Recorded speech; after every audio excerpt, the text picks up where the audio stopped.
Good morning, welcome to news cafe with Sridevi. డిబేట్లోకి వెళ్లే ముందు వివిధ దినపత్రికల్లో వచ్చినటువంటి ప్రధాన అంశాలని గమనిద్దాం. ముందుగా ఈనాడు తెలంగాణ ఎడిషన్ చూద్దాం. ఇందులో బ్యానర్ ఐటమ్ మనం చూడొచ్చు. ఉపాధి అవకాశాలు పెంచుతాం, బాధ్యతల స్వీకరణ సందర్భంగా కేంద్ర మంత్రి కిషన్ రెడ్డి వెల్లడి. హోంశాఖ సహాయ మంత్రిగా బాధ్యతలు చేపట్టిన బండి. కూరగాయల ధర దడ, 15 రోజుల్లోనే అమాంతం పెరిగిన ధరలు. రైతు బజార్లతో పోలిస్తే మార్కెట్లో 60% వరకు అధికం. ఇతర రాష్ట్రాల నుంచి తగ్గిన దిగుమతులు, స్థానికంగా వృద్ధి చెందని పంటల సాగు. స్వయం సహాయక సంఘాల ఆధ్వర్యంలో మహిళా శక్తి క్యాంటీన్లు. సచివాలయం, కలెక్టరేట్లు, కార్యాలయాలు సహా 200 చోట్ల ఏర్పాటుకు సన్నాహాలు. ఇక బారాస హయాంలో నీటిపారుదల చిన్నాభిన్నం. రాజీవ్ సాగర్, ఇందిరాసాగర్ల రీడిజైన్లతో 20,000 కోట్ల దుర్వినియోగం. మంత్రి ఉత్తమ్ కుమార్ రెడ్డి విమర్శలు. ఉప ముఖ్యమంత్రి భట్టి, మంత్రులు పొంగులెట్టి, తుమ్మలతో కలిసి సీతారామ, సీతమ్మ సాగర్ల సందర్శన. ఇక గత ప్రభుత్వంలోని బాధ్యులకు పిలుపు. సంబంధాలున్న వారికి నోటీసులు ఇచ్చే అవకాశం. త్వరలో కార్యాలయంలో బహిరంగ విచారణ. నిపుణులతో జస్టిస్ పిసి ఘోష్ కమిషన్ భేటీ. ఎక్కువ నీటి నిల్వ వల్లే నష్టాలన్న కమిటీ. మెగా డిఎస్సిపై తొలి సంతకం. ల్యాండ్ టైటిలింగ్ యాక్ట్ రద్దుపై ఏపీ సీఎం చంద్రబాబు రెండో సంతకం. పింఛన్లను 4,000కు పెంచుతూ మూడోది. నైపుణ్య గణనపై 4వ హస్తాక్షరం. అన్నా క్యాంటీన్ల పునరుద్ధరణపై 5వ సంతకం. ముఖ్యమంత్రిగా బాధ్యతలు చేపట్టిన చంద్రబాబు తొలి రోజు కీలక ఎన్నికల హామీల అమలుకు పచ్చజెండా. ఇక టీటీడీ నుంచే ప్రక్షాళనకు శ్రీకారం అంటున్నారు సీఎం చంద్రబాబు. తిరుమలలో ముఖ్యమంత్రి మొన్న చంద్రబాబు తిరుమలని సందర్శించిన అనంతరం ఈ వ్యాఖ్యలు చేశారు. జాతీయ భద్రతా సలహాదారుగా అజిత్ డోభాల్ పునర్నియామకం. ప్రధాని ముఖ్య కార్యదర్శిగా పీకే మిశ్రా, సలహాదారులుగా అమిత్ ఖేడా, తరణ్ కపూర్. ఉక్రెయిన్కు రుణం 4.17 లక్షల కోట్లు. కీలక ప్యాకేజీకి G7 దేశాల అంగీకారం. స్తంభింపచేసిన రష్యా ఆస్తుల నుంచే ఆ నిధుల సేకరణ. ఇక కువైట్ మృతుల్లో 3 ఏపీ వాసులు. చనిపోయిన వారిలో 45 మంది భారతీయులను గుర్తించిన అధికారులు. ఇక ఇందిరమ్మ ఇళ్లపై కసరత్తు. కోడ్ ముగియడంతో దరఖాస్తుల పరిశీలనపై దృష్టి. 3 నెలల్లో పూర్తి చేసేందుకు కార్యాచరణ. వివిధ రాష్ట్రాల్లో గృహ నిర్మాణ పథకాలపై అధ్యయనానికి నిర్ణయం. గ్రేస్ మార్కులు రద్దు. 1,563 మందికి తిరిగి పరీక్ష నిర్వహిస్తామంటున్నారు. నీట్ యూజీపై సుప్రీంకోర్టుకు తెలిపిన కేంద్రం. ఇక ఒకసారి సాక్షి తెలంగాణ ఎడిషన్ చూద్దాం. ఇక్కడ టాప్ ఐటెంలో చూడొచ్చు. ఛాంపియన్ దివ్య ప్రపంచ జూనియర్ మహిళల చెస్ టోర్నీలో విజేతగా భారత క్రీడాకారిణి. CPI push market record. Sensex 204 points up, 76.811 వద్ద ముగింపు. ఇక ఎన్ఎస్ఏగా మళ్లీ అజిత్ దోవల్. జాతీయ భద్రతా సలహాదారుగా మాజీ ఐపీఎస్ అజిత్ దోవల్ను కొనసాగిస్తూ కేంద్ర ప్రభుత్వం ఉత్తర్వులు జారీ చేసింది. కువైట్ ప్రమాదంలో మృతులు. ఢిల్లీలో దాహం. పొరుగు రాష్ట్రాల నుంచి నీటి సరఫరా తగ్గడంతో ఢిల్లీలోని చాలా ప్రాంతాల్లో నీటి ఎద్దడి దారుణంగా పెరిగింది. ఇక యడ్యూరప్పపై అరెస్టు వారెంట్. పోక్సో కేసులో కర్ణాటక మాజీ సీఎం బిఎస్ యడ్యూరప్పపై court non bailable arrest warrant జారీ చేసింది. బిగిస్తున్న గొర్రెల ఉచ్చు. కుంభకోణంలో ప్రజా ప్రతినిధులు కేంద్రంగా దర్యాప్తు. ఏసీబీతో పాటు రంగంలోకి ఈడీ. మనీ లాండరింగ్ అంశంపై కేసు నమోదు. ఏసీబీ కేసు ఆధారంగా ఈసీఐఆర్ సమగ్ర సమాచారం కోరుతూ గొర్రెలు, మేకల అభివృద్ధి సహకార సంస్థ ఎండీకి లేఖ. ఇక 15,000 అంగన్వాడీ కేంద్రాల్లో ఇంగ్లీష్ మీడియం. రాష్ట్రంలో కొత్తగా మహిళా శక్తి క్యాంటీన్లు. ఆగస్టు 15 కల్లా ఎన్కూరు లింక్ పూర్తి. 1.20 లక్షల ఎకరాలకు గోదావరి జలాలు. డిప్యూటీ సీఎం భట్టి వెల్లడించారు. లింకు రాజీవ్ కెనాల్ గా నామకరణించారన్నారు. అయితే సీతారామ ప్రాజెక్టు పురోగతి పరిశీలన మాత్రం సమీక్ష దీనిపైన నిర్వహిస్తున్నారు. ఏంటి ఎలా ఉందనే విషయం పైన. ఇక కొలువు తీరిన కేంద్ర మంత్రులు. బాధ్యతలు స్వీకరించిన కిషన్ రెడ్డి, బండి సంజయ్. ఖనిజాలు వెలికి తీసి ఉపాధి పెంచేందుకు కృషి. నిరాడంబరంగా బాధ్యతలు స్వీకరించిన బండి సంజయ్. భద్రతా కారణాల రీత్యా లోపలకు ఎవరిని అనుమతించని అధికారులు. నిబ్బరంతో నిలబడదాం. ఎమ్మెల్సీలతో సమావేశంలో వైఎస్ జగన్ దిశానిర్దేశం. ఆత్మస్థైర్యాన్ని కోల్పోవాల్సిన అవసరం లేదు. భవిత మనదే. ఇంటింటికి మనం చేసిన మంచి, మన పట్ల విశ్వసనీయత బతికే ఉంది. అర్హతే ప్రామాణికంగా కులమతాలు, పార్టీలు చూడకుండా పథకాలను అందించాం. కూటమికి ఓటేయలేదని ఏకైక కారణంతో దాడులకు తెగబడి రావణ కాష్టంలా మార్చారు. శిశుపాలుడి పాపాల్లో ఇవన్నీ భాగమే. కేంద్రంలో బీజేపీ 240 స్థానాలకే పరిమితమైంది. ఇలాంటి పరిస్థితుల్లోనూ ప్రత్యేక హోదా అడగకుండా చంద్రబాబు పాపం చేశారంటున్నారు. అయితే ఆ పాపాలన్నీ ఖచ్చితంగా పండే రోజు వస్తుంది. అసెంబ్లీలో ఏకైక ప్రతిపక్షమైన మనకు అవకాశం ఇస్తారా అనేది సందేహమే. మండలిలో మీ పాత్ర కీలకం, సో ప్రజల్లోనే ఉందాం, ప్రజల కోసం పోరాడతామంటున్నారు మాజీ సీఎం వైఎస్ జగన్. నిరంతర గరిష్ట నిల్వలతోనే నష్టం. కాళేశ్వరం బరాజులపై జస్టిస్ చంద్రఘోష్ కమిషన్కు నిపుణుల కమిటీ వివరణ. బంధం తెగిపోతోంది. దేశంలో నానాటికి పెరుగుతున్న విడాకుల శాతం. పెళ్లైన ఏడాది 2 ఏళ్లకే విడిపోతున్న జంటలు. మహారాష్ట్రలో అత్యధికంగా 18.7%, తర్వాతి స్థానాల్లో కర్ణాటక, యూపీ 6.7% విడాకులతో 7వ ప్లేస్లో ఉన్న తెలంగాణ. వివాహ వ్యవస్థ ఒత్తిళ్లకు గురవడం, సామాజిక సంప్రదాయ విలువలు భావాల మధ్య సంఘర్షణ దీనికి కారణమంటున్నారు. ఇక నీట్ గ్రేస్ మార్కులు రద్దు. 1563 మంది అభ్యర్థులకు వాస్తవ మార్కుల కేటాయింపు. నీట్ ర్యాంకులు తారుమారు. 1563 మందికి మళ్లీ పరీక్షల వల్ల అందరి ర్యాంకుల్లో తేడా వస్తుందంటున్నారు. ఆందోళన చెందుతున్న ర్యాంకర్లు ఇప్పటికే రావాల్సిన రాష్ట్ర స్థాయి ర్యాంకులు మరింత ఆలస్యమయ్యాయి. కాళోజీ నారాయణరావు ఆరోగ్య విశ్వవిద్యాలయ వర్గాల వెల్లడి. ఇక ఆంధ్రజ్యోతి తెలంగాణ ఎడిషన్ చూద్దాం. ఇక్కడ టాప్ 8లో మనం చూడొచ్చు. కువైట్ ప్రమాద మృతుల్లో 3 ఆంధ్రులు. మాతృభూమి నుంచి వస్తూనే మృత్యు ఓడిలోకి శ్రీకాకుళం వాసి, 2 తూర్పుగోదావరి జిల్లా వాసుల మృతి. కిందికి దూకిన 3 రాష్ట్రవాసులు క్షేమం. మృతదేహాల తరలింపునకు వాయుసేన విమానం పర్యవేక్షిస్తున్న కేంద్ర మంత్రి. ఇక 5 సంతకాల సంబరం. ఏపీలో తొలి రోజునే 5 కీలక హామీల అమలు. సీఎంగా బాధ్యతలు స్వీకరించిన బాబు. మెగా డిఎస్సీపైనే తొలి సంతకం. 16,347 టీచర్ పోస్టుల భర్తీకి నిర్ణయం. ల్యాండ్ టైటిల్ రద్దుపై 2వ సంతకం. పేదల పింఛన్ 4,000పై 3వది. 4వ సంతకం. స్కిల్ సెన్సెస్ పై, అన్నా క్యాంటీన్ల పునరుద్ధరణపై 5వది. సో దీంట్లో తొలి సంతకం మాత్రం 16,347 టీచర్ పోస్టులకే తొలి సంతకం చేశారు. దేశంలో బొగ్గు ఉత్పత్తిని పెంచుతాం, ఖనిజాలను వెలికి తీసేందుకు కృషి చేస్తా, ప్రధాని మోదీ నమ్మకాన్ని నిలబెట్టుకుంటా అంటున్నారు కేంద్ర మంత్రి కిషన్ రెడ్డి. మహిళా శక్తి క్యాంటీన్లు. 2 ఏళ్లలో రాష్ట్ర వ్యాప్తంగా 150 క్యాంటీన్ల ఏర్పాటు లక్ష్యం. కలెక్టరేట్లు, ఆలయాలు, బస్టాండ్లు, పర్యాటక ప్రాంతాలు, పారిశ్రామిక ప్రాంతాల్లో మహిళా సంఘాల బలోపేతానికి సీఎస్ శాంతికుమారి వెల్లడించారు. ఇక రుణమాఫీకి 25,000 కోట్లు. పీఎం కిసాన్ మార్గదర్శకాలని పాటిస్తే కావాల్సిన మొత్తం. పంట రుణాలు తీసుకున్న 47 లక్షల మందికి మాఫీ చేయాలంటే 35,000 కోట్లు. పీఎం కిసాన్ మార్గదర్శకాల అమలుతో అర్హులకు న్యాయం. సర్కారుపై ఆర్థిక భారం భారీగా తగ్గే అవకాశం ఉందని అంచనా వేస్తున్నారు. తెలుగు పుస్తకాలు వెనక్కి. ముందు మాటపై వివాదం నేపథ్యంలో విద్యాశాఖ నిర్ణయం. ఆ పేజీ మరోవైపున వందే మాత్రం జాతీయ గీతం. దాన్ని తొలగిస్తే ఇబ్బందే. ఇక యడ్యూరప్పకు నాన్ బెయిలబుల్ వారెంట్. గొర్రెల స్కామ్పై ఈడీ కన్ను. ప్రజాప్రతినిధులకు నోటీసులు. కేసీఆర్పై ఈడీ కేసు. హరీష్ వెంకట్రామరెడ్డికి ముసళ్ల పండుగ. విజయోత్సవ ర్యాలీలో ఎంపీ రఘునందన్ రావు ఈ వ్యాఖ్యలు చేశారు. ఇక డిగ్రీలో 40 నుంచి 45 మార్కులున్న ఉపాధ్యాయ పోస్టులకు అర్హులే. ఉత్తర్వులు జారీ చేసిన సర్కార్. కోన్ ఐస్ క్రీంలో చేతి వేలి ముక్క. తింటుంటే నాలుకకు తగిలిన వైనం. ఓ వైద్యుడికి జిగుప్సాకరమైన అనుభవం. ముంబైలో ఈ ఘటన జరిగింది. ఐస్ క్రీం కంపెనీపై కేసు నమోదు చేశారు. పరీక్షల కోసం ల్యాబ్కు అవశేషం. ఇక నమస్తే తెలంగాణ ఎడిషన్ చూద్దాం.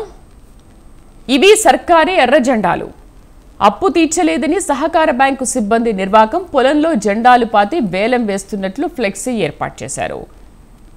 సిరుల మరమగ్గం, తుక్కు కింద తూకం. ఇక రుణమాఫీ కొందరికే. షరతులు, కోతలు విధించే యోచనలో కాంగ్రెస్ సర్కార్. పీఎం కిసాన్ నిబంధనలను రుద్దితే సగం మందికి రానట్టే. ఇదే జరిగితే 37 లక్షల మంది అన్నదాతలు పథకానికి దూరం అవుతారంటున్నారు. 1563 మందికి మళ్లీ నీట్. భవిష్యత్తుకు రోడ్ మ్యాప్. త్వరలో బీఆర్ఎస్ విస్తృత స్థాయి సమావేశం. పార్టీ కార్యాచరణపై అధినేత కేసీఆర్ సుదీర్ఘ కసరత్తు. పార్టీయేతర ప్రముఖులతో సమాలోచనలు. కార్యకర్తలు, అనుబంధ సంఘాలకు శిక్షణ శిబిరాలు. గొర్రెల పథకంపై ఈడీ ఆరా. కేసు వివరాలు కావాలంటూ పశుసంవర్ధక శాఖకు లేక. అన్ని ఆరోపణలే, ఆధారాలేవి. రాజకీయ కక్ష సాధింపులో భాగమేనంటూ విమర్శలు. ఉపాధి ఉద్యోగులకు పే స్కేల్ కలేనా. 18 సంవత్సరాలుగా వెట్టి చాకిరి. 12,000 మంది ఉద్యోగుల ఎదురుచూపులు. ప్రజావాణిలోనూ పలుమార్లు విజ్ఞప్తులు. సీఎం హామీ ఇచ్చినా పడని ముందడుగు. ఇంకా అందని మే నెల వేతనాలు. ఏపీలో పింఛన్ 4,000 రూపాయలు 5 కీలక ఫైళ్లపై సంతకాలు చేసిన సీఎం చంద్రబాబు 16,347 టీచర్ పోస్టులతో మెగా డిఎస్సి. ఇది వివిధ తెలంగాణ దినపత్రికల్లో వచ్చినట్టు వార్తలు. ఇక ఈనాడు ఏపీ ఎడిషన్స్ చూద్దాం ఒకసారి. ఇందులో కూడా బ్యానర్ ఐటమ్ మనం చూడొచ్చు. 16,347 ఉపాధ్యాయ పోస్టులు. సీఎంగా బాధ్యతలు చేపట్టిన వెంటనే మెగా డిఎస్సిపై చంద్రబాబు తొలి సంతకం చేశారు. రెండో సంతకం ల్యాండ్ టైటిలింగ్ యాక్ట్ రద్దు, పింఛన్ 4,000కు పెంపు మూడవది, నైపుణ్య గణన నాలుగవది కాగా అన్నా క్యాంటీన్ల పునరుద్ధరణ 5వ సంతకం. ఇలా కీలక ఎన్నికల హామీల అమలుకు తొలి రోజే పచ్చజెండా ఊపారు. అఖిల భారత సర్వీసుల గౌరవాన్ని దెబ్బతీశారు. కొందరు ఐఏఎస్ ఐపీఎస్ల తీరుపై ముఖ్యమంత్రి చంద్రబాబు తీవ్ర అసంతృప్తి. 5 ఏళ్లలో చాలా అన్యాయంగా ప్రవర్తించారని ఆగ్రహం. గాడి తప్పిన వ్యవస్థలను దారిలో పెడతానని వ్యాఖ్య. ఇక టీటీడీ నుంచే ప్రక్షాళనకు శ్రీకారం. పైరవీల కోసం శ్రీవారి పేరును వాడుకున్నారు. ప్రపంచవ్యాప్తంగా స్వామి ఆలయాలు నిర్మిస్తాం. తిరుమలలో ముఖ్యమంత్రి చంద్రబాబు నాయుడు. అమరావతి రూపశిల్పికి అపూర్వ స్వాగతం. చంద్రబాబు వాహన శ్రేణి సాగే మార్గం మొత్తం కూడా పుష్పమయమైంది. సీడ్ యాక్సెస్ రోడ్డుపై నిలబడి పూలు చల్లిన రైతులు, మహిళలు వెంకటపాలెం అడ్డ రోడ్డు నుంచి సచివాలయం వరకు సీఎం వెంట పరుగులు తీశారు. సో రైతులు పూలదారిగా మార్చిన సీడ్ యాక్సెస్ రోడ్డుపై సాగిపోతున్న ఈ రోడ్ని మనం ఒకసారి చూడొచ్చు. ఇక ఏపీపీఎస్సీని ప్రక్షాళన చేస్తారా? వైకాపా పాలనలో భ్రష్టు పట్టిన కమిషన్, పరీక్షల నిర్వహణలో పారదర్శకత ఏది? చైర్మన్ గౌతమ్ సవాంగ్ ఏకపక్ష నిర్ణయాలు. జగన్కు కావలసిన వారితో నిండిన రాజ్యాంగ సంస్థ. వాసుదేవరెడ్డికి హైకోర్టు షాక్. మధ్యంతర ముందస్తు బెయిల్ ఇచ్చేందుకు నిరాకరణ. విచారణ 18కి వాయిదా. సోదాల్లో 6 కేజీల బంగారం కొనుగోలు రసీదులు దొరికాయి. అరెస్ట్ నుంచి రక్షణ కల్పిస్తే సాక్షులు ప్రభావితం చేస్తారు. మధ్యంతర ముందస్తు బెయిల్ ఇవ్వొద్దన్న సిఐడి న్యాయవాది. రాష్ట్ర పునర్వైభవానికి తొలి అడుగులు పడ్డాయి. మంత్రి పవన్ కళ్యాణ్. రాష్ట్రానికి బీపీసీఎల్ రిఫైనరీ ప్రాజెక్టు 50,000 కోట్ల భారీ పెట్టుబడి. సంస్థ యాజమాన్యంతో ప్రోత్సాహకాలపై సంప్రదింపులు. సామాన్యుడు విమానయానమే లక్ష్యం. పౌర విమానయాన శాఖ మంత్రిగా బాధ్యతలు చేపట్టిన రామ్మోహన్ నాయుడు. ఇక నీట్ యూజీ పరీక్ష గ్రేస్ మార్కులు రద్దు. 1,563 మందికి తిరిగి పరీక్ష నిర్వహిస్తాం. ఇక కళ్ళు మూసుకుంటే 5 ఏళ్లు గడిచిపోయాయి. అలాగే 2029 వచ్చేస్తుంది. అప్పుడు అధికారం మనదే. శాసనసభలో ప్రతిపక్ష హోదా ఇస్తారనుకోవడం లేదు. మండలిలో సభ్యులుగా మీరే కీలక భూమిక పోషించాలి. వైసీపీ ఎమ్మెల్సీలతో భేటీలో ఆ పార్టీ అధ్యక్షుడు జగన్ ఈ వ్యాఖ్యలు చేశారు. ఇక సాక్షి ఏపీ ఎడిషన్ చూద్దాం. 5 సంతకాలు. బాధ్యతలు చేపట్టిన ముఖ్యమంత్రి చంద్రబాబు. 16,347 టీచర్ పోస్టుల భర్తీకి డిఎస్సిపై మొదటి సంతకం చేశారు. ఇక విశాఖ విమల విద్యాలయం మూసివేత. జీతాలు భరించలేమంటున్న స్టీల్ ప్లాంట్, అలా అయితే నిర్వహించలేమంటున్న యాజమాన్యం. రోడ్డున పడ్డ విద్యార్థులు, ఉపాధ్యాయులు. సీఎం ముఖ్య కార్యదర్శిగా బాధ్యతలు స్వీకరించిన రవిచంద్ర. ఇక నిబ్బరంతో నిలబడదాం. ఎమ్మెల్సీలతో సమావేశంలో వైఎస్ జగన్ దిశానిర్దేశం చేశారు. ఆత్మస్థైర్యాన్ని కోల్పోవాల్సిన అవసరం లేదు, భవిత మనదే అంటున్నారు. ఇక కేంద్రంలోనూ జీపీఎస్. వైఎస్ జగన్ తీసుకొచ్చిన గ్యారంటీ పెన్షన్ స్కీమ్ ఆదర్శంగానే కేంద్రం అడుగులు. జాతీయ పెన్షన్ స్కీమ్లో మార్పులకు కేంద్రం కమిటీ. ఈ కమిటీ సిఫార్సులో జీపీఎస్లోని నిర్ణయాలే అధికంగా ఉన్నాయి. బేసిక్ వేతనంలో 50% తగ్గకుండా పెన్షన్. సిపిఎస్ స్థానంలో జీపీఎస్ తెచ్చిన వైఎస్ఆర్సీపీ సర్కారు. ఇక కోర్టులో హత్యాయత్నం. బెజవాడలో టీడీపీ శ్రేణుల వీరంగం. పట్టపగలే బీరు బాటిళ్లు, రాడ్లతో దాడి. అధికార మదంతో రెచ్చిపోతున్న వైనం. విజయోత్సవ ర్యాలీల ముసుగులో పలుచోట్ల వైఎస్ఆర్సీపీ కార్యకర్తలపై దాడులు. ఇక చివరిగా ఆంధ్రజ్యోతి ఏపీ ఎడిషన్ చూద్దాం. అమరావతి నిర్మాతకు అపూర్వ స్వాగతం. సీఎం చంద్రబాబుపై రాజధానిలో పూల వర్షం. టన్నుల కొద్దీ పూలతో బాటలు పరిచిన రైతులు. 5 సంతకాల సంబరం. సీఎంగా బాధ్యతలు స్వీకరించిన చంద్రబాబు తొలి రోజునే 5 కీలక హామీల అమలు. మెగా డిఎస్సిపైనే తొలి సంతకం. ల్యాండ్ టైటిల్ చట్టం రద్దుపై రెండో సంతకం. ఇక భ్రష్టు పట్టించారు. ఐఏఎస్ ఐపీఎస్లపై గౌరవం ఉండేది, కానీ 5 ఏళ్లలో మొత్తం డ్యామేజ్ చేశారు. ఎజెండాతో పనిచేసి వ్యవస్థలను దెబ్బతీశారు.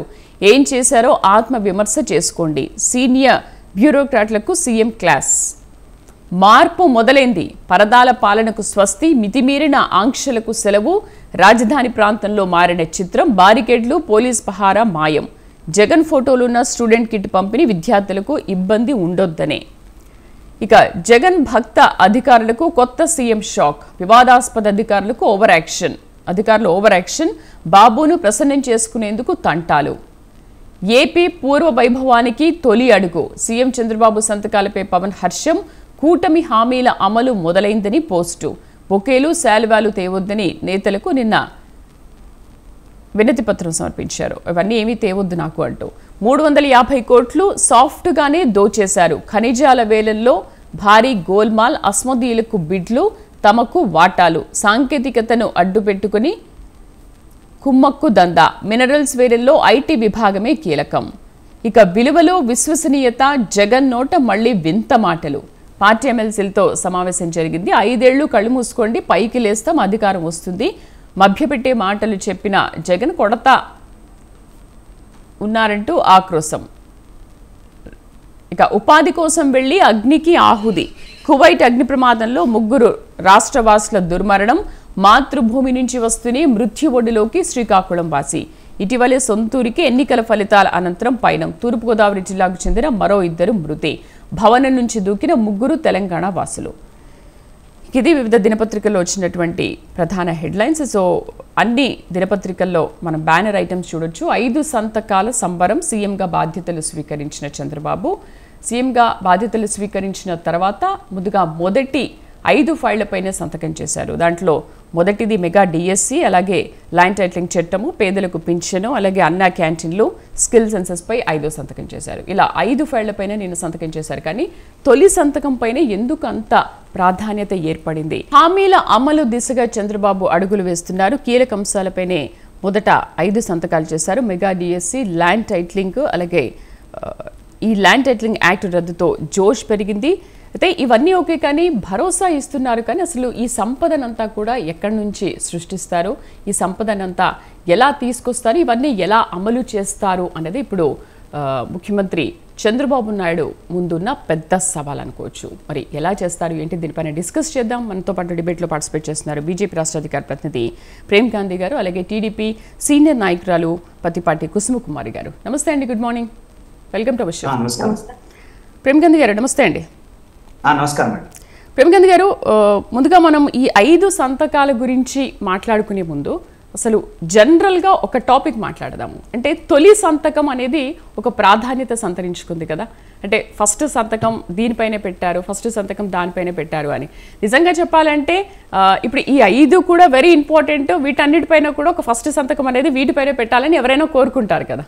సో అలాంటప్పుడు మెగా డిఎస్సి పైనే ఫస్ట్ సంతకం చేశారు. అండ్ ఈ సంస్కృతి కూడా 2004 వైఎస్ రాజశేఖర రెడ్డి హయాం నుంచి మొదలైంది అని అంటున్నారు. బట్ అంతకు ముందు లేదా, లేకపోతే 2004 నుంచే మొదలైంది అనుకోవచ్చా? దీనికి ఉన్న ప్రాధాన్యత ఏంటి, మీరు వివరిస్తారా? తప్పకుండా. మొదటి నుంచి కూడా కొత్త ప్రభుత్వం ఏర్పడిన తర్వాత ఆ ప్రభుత్వం చేసేటువంటి కార్యక్రమాల్లో ప్రభుత్వం ఏం చేస్తుందని అందరు ఎదురు చూసేటువంటి అవకాశం మొదటి నుంచి కూడా ఉంటుంది. అయితే చంద్రబాబు నాయుడు గారు విజన్ ఉన్నటువంటి లీడర్. ఆయన మొదటి నుంచి కూడా ఆయన గత 3 పర్యాయాలు ఆయన చేసినటువంటి ముఖ్యమంత్రిగా ఉన్నప్పుడు ఆయన చేసినటువంటి యాక్టివిటీస్ అంతా కూడా మనకు తెలుసు. ఎందుకంటే ఉమ్మడి ఆంధ్రప్రదేశ్ ఉన్నప్పుడు ఆయన వివిధ కేటగిరీలలో అసలు ఎవ్వరు ఊహించినటువంటి మార్పులు చేసినటువంటి దాఖలాలు ఆయనకు క్లియర్ కనబడ్డాయి.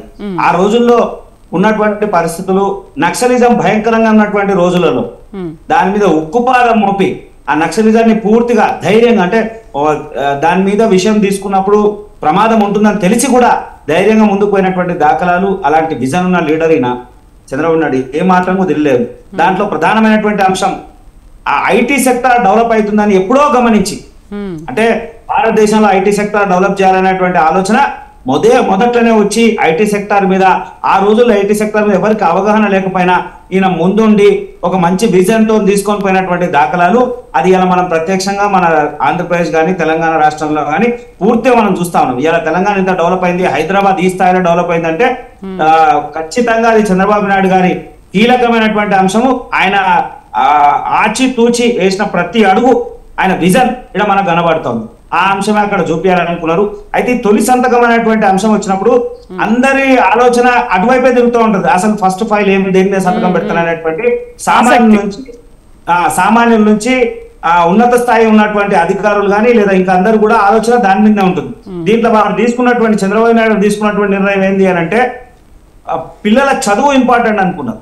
ఎందుకంటే నాడు నేడు అనేటువంటి వాతావరణంలో బడిలో కలర్లెస్ సరిపోదండి, రంగులు మారిస్తే సరిపోదు, విద్య అవసరం అనేటువంటి ఆలోచన.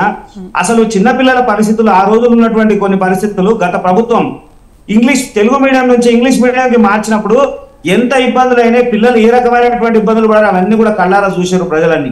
అయితే దీని మీద పూర్తి విశ్లేషణ చేయాలనేటువంటి ఆలోచనతోనే మొదట్లోనే అసలు నాడు నేడు అనేటువంటి కాన్సెప్ట్ లో గత ప్రభుత్వం చేసింది ఏంద్రా అంటే అసలు టీచర్స్ లేరు, అక్కడ ఉపాధ్యాయులు లేనప్పుడు పిల్లలు వస్తే చదువుకుంటారు ఎట్లా అనేటువంటి భావన కలిగినప్పుడు ఇప్పటి వరకు వాళ్ళు డిఎస్సి ఇచ్చినటువంటి దాఖలేదు గత ప్రభుత్వం.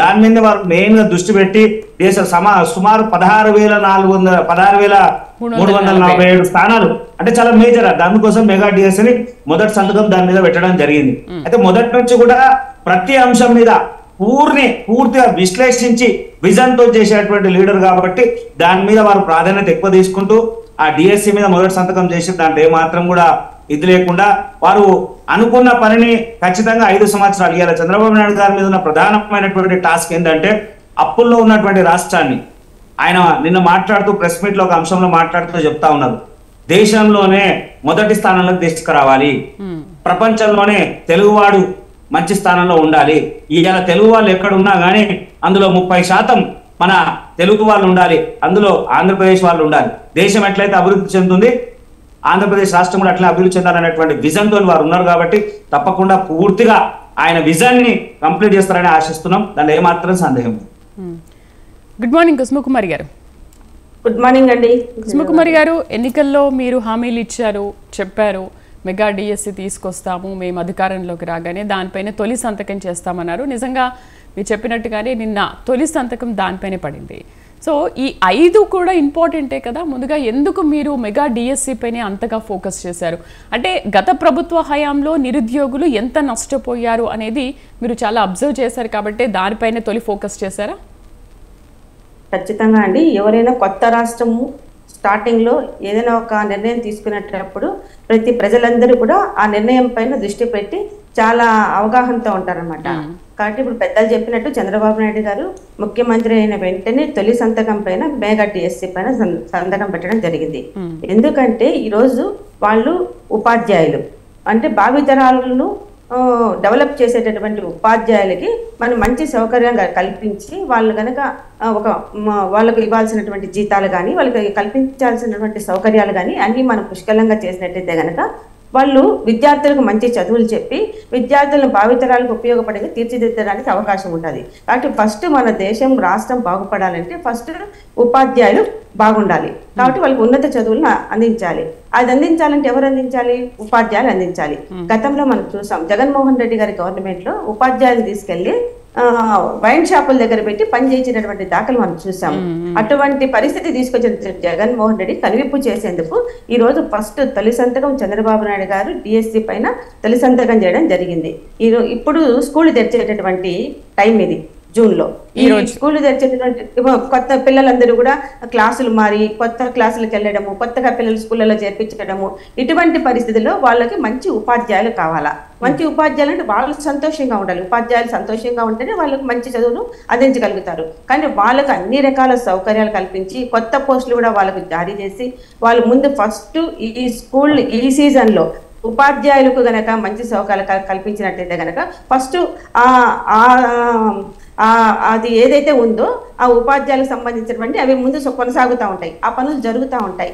కాబట్టి చంద్రబాబు నాయుడు గారు ఎంతో విజనున్న నాయకుడిగా ఫస్ట్ ఆలోచన చేసి ఫస్ట్ ఉపాధ్యాయులకు సంబంధించినటువంటి డిఎస్సిని ఫస్ట్ మొదటి సంతకం చేయడం జరిగింది.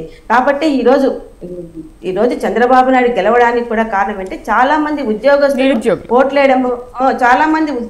ఓట్లేయడం వల్లనే ఈరోజు చంద్రబాబు నాయుడు పెద్ద ఎత్తున 164 సీట్లతో ఈరోజు అధికారాన్ని చేజిక్కించుకోవడం జరిగింది.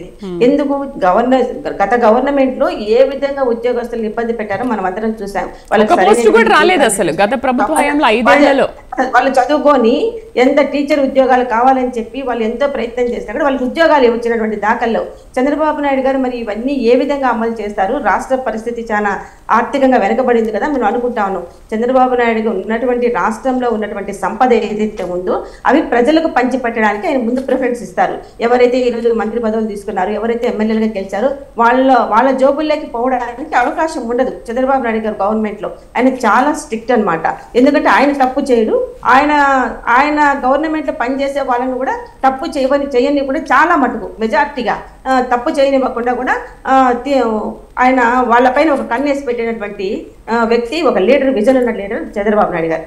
కాబట్టి నేనేం చెప్తున్నా అంటే అదే విధంగా ఈరోజు ఎన్డీఏ కూటమిలో చంద్రబాబు నాయుడు గారు ముఖ్యమంత్రి కావడం జరిగింది. ఇక్కడ ఉన్నటువంటి రాష్ట్ర పరిస్థితులు కానివ్వండి, ఇక్కడ ఉన్నటువంటి స్థితిగతులు కానివ్వండి, ఇక్కడ రాష్ట్రం విడిపోవడం కానివ్వండి, ఇక్కడ ఉన్నటువంటి కష్టాలన్నీ కూడా మోడీ గారికి బాగా తెలుసు. కాబట్టి ఎక్కువ ఫండ్స్ ఇచ్చి ఈ రాష్ట్రాన్ని ఆదుకుంటారనేటువంటి ఆలోచన కూడా మాకుంది. చంద్రబాబు నాయుడు గారికి కూడా ఆ ధైర్యం ఉంది. కాబట్టి ఇట్లా రాష్ట్ర సంపద, అట్లా కేంద్రం నుంచి వచ్చేటటువంటి ఫండ్స్ అన్ని కలిపి రాష్ట్రాభివృద్ధికి పుష్కలంగా ఉండడానికి చంద్రబాబు నాయుడు గారు ముందుకు వెళ్తాడు. కాబట్టి ఆయన చెప్పినటువంటి హామీలన్నీ అమలు చేయడానికి చంద్రబాబు నాయుడు గారు సిద్ధంగా ఉన్నారని చెప్పి నేను తెలియజేస్తాను. అయితే దేశంలోనే చూసుకుంటే కుసుమకుమారి గారు ఒక ఏపీ రాష్ట్రంలోని 24% పైగా నిరుద్యోగిత ఉన్నారు. నిరుద్యోగులు చాలా మంది ఇబ్బంది పడుతున్నారు.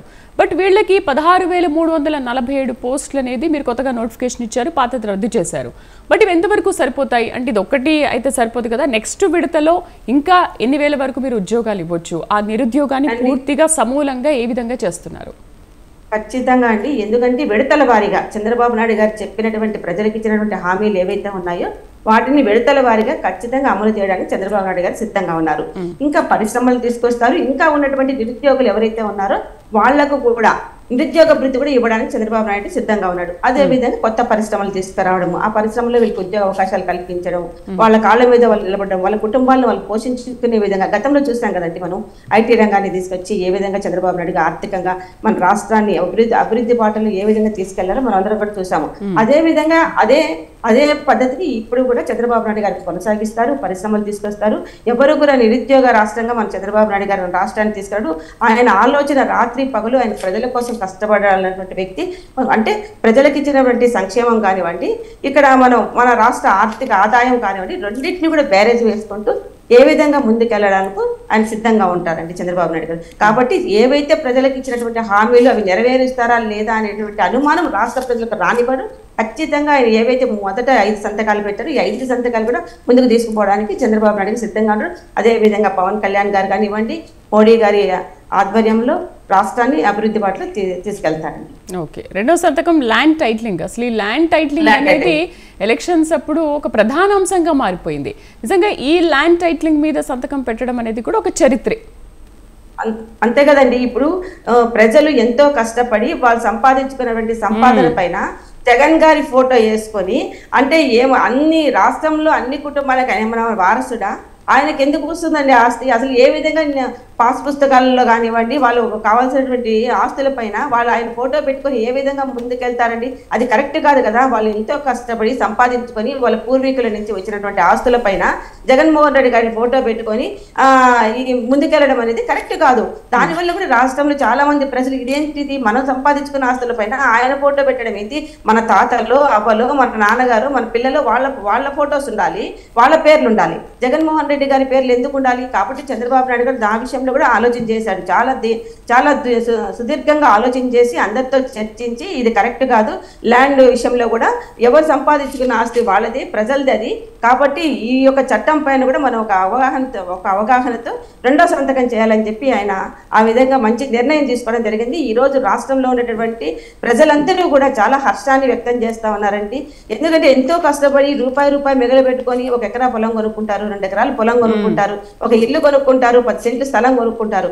అలాంటిది ఆ ఆస్తిని కూడా జగన్మోహన్ రెడ్డి ఎందుకంటే ఒక కుట్ర పొందినారండి. దీంట్లో ఈ ఆస్తులన్నీ తీసుకెళ్లి తాకట్టు పెట్టి కోట్ల రూపాయలు అప్పులు తెచ్చుకొని వాళ్ళు ఎంజాయ్ చేయాలనే ఆలోచనతోటి వాళ్ళు ఉన్నారు.